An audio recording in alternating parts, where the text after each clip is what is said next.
How to easily buy crypto in Trust Wallet. Hey everyone, welcome back to the channel. In this video we're going to learn how we can easily buy crypto in Trust Wallet, so make sure to watch the video till the end.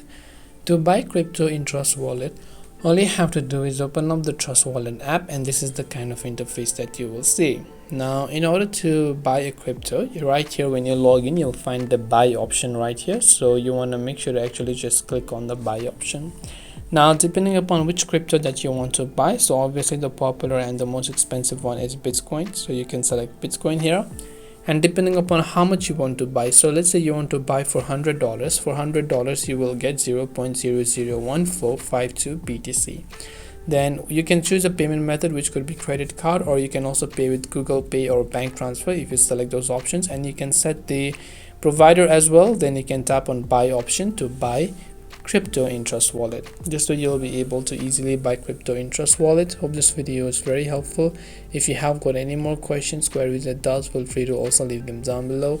Thank you for watching till the very end of this tutorial, and as always, see you soon in the next video.